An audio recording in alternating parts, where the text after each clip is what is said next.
Tere! Tänases Meistri-klubi videonurgas vaatame mõningaid erinevaid hekilõikureid.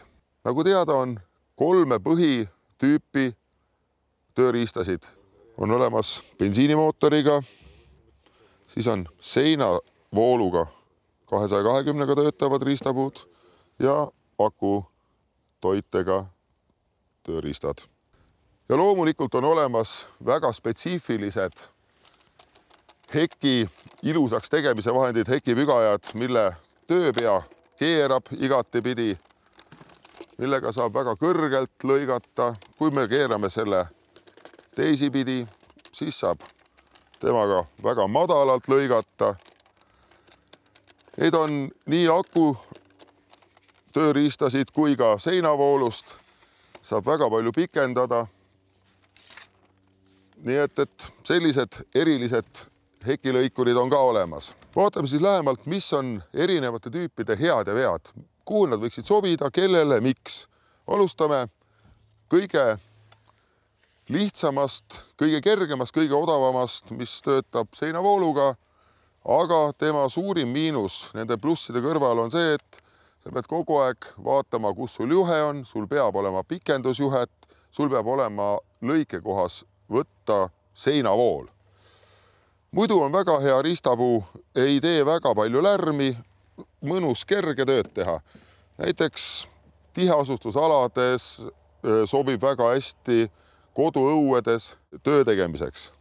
Teine riistapuu oleks siis akutoitega, mis on kõige moodsam. Loomulikult ta on natukene raskem kui seinavooluga töötav.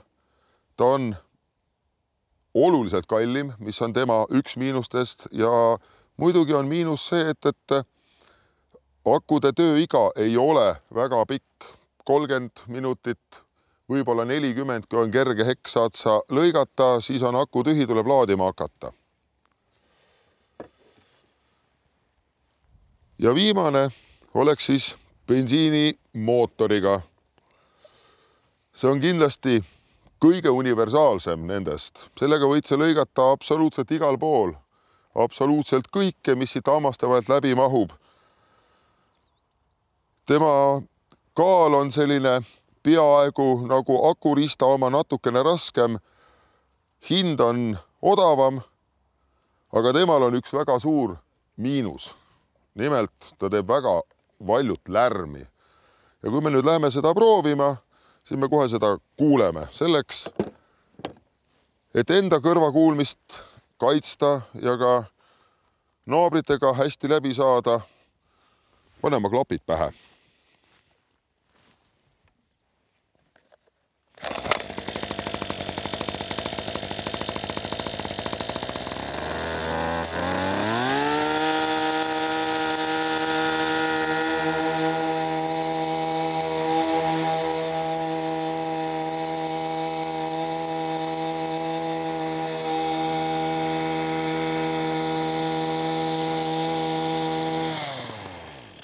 Järgmine tööriist on siis 220 voldiga töötav ja nagu te näete, võtsin ma kõrvaklapid peast ära. Kõrvaklappe tasub alati kasutada, aga selle riistapuuga enam ei pea, sest ta müratase on umbes 80 detsibelli ja see enam kurdiks ei tee.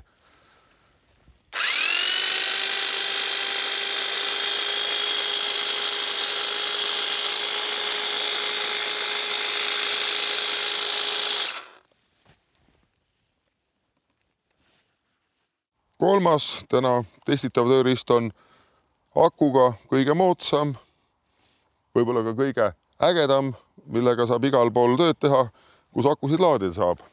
Ei mürise väga palju ja vägagi mõnus.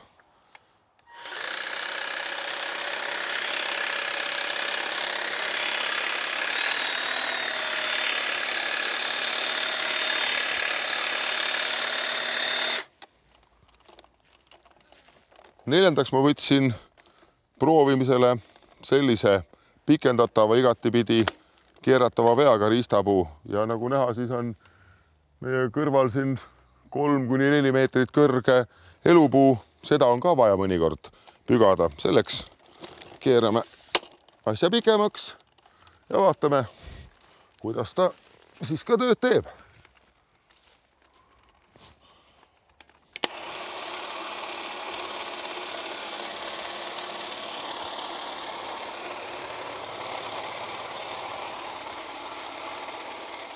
Teleskoop hekilõikaja eelised on see, et ma saan lõigata siit samast. Aga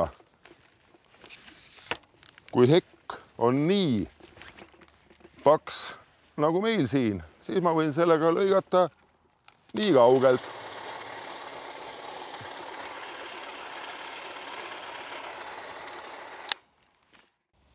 Olles nüüd kõik 4 erinevat tööriista ära proovinud, peate te ise otsustama, käima oma kas koduõue või maavalduse sellise pilguga üle, millised hekid teil on, kas teil on olemas näiteks 220 volti, et osta kõige odavam, kõige kergem tööriist.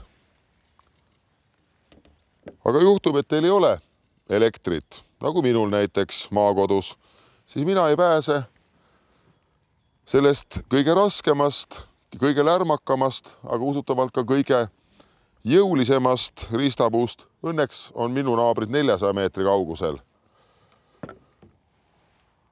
Ja need inimesed, kes peavad tähtsaks tänapäeva tehnoloogiatele kaasaitamist, natukene kallimat hinda, võib-olla ka natukene vägevamat disaini, nende jaoks on loomulikult moodsad akuga tööriistad. Väga head, väga mõnusad. Ja need, kellel on väga erilised hekid, kus on vaja kõrgustes lõigata või võib-olla maapinnalt, siis nende jaoks on sellised teleskoop-spetsiifilised tööriistad. Et tavalist hekki on temaga halb lõigata, see jutt, et astud hekist eemale, see ei ole päris õige, et sa tahad ka näha. See ei ole, väsitab käed ära, see on ikka spetsiifiline tööriist. Nii et kõik hakkab iseenda vajaduste hindamisest, siis tuleb vaadata rahakotti ja siis tuleb alles poodi tulla, kus kohas nüüd kas latipikkuse, kaalu, hinna järgi otsustada.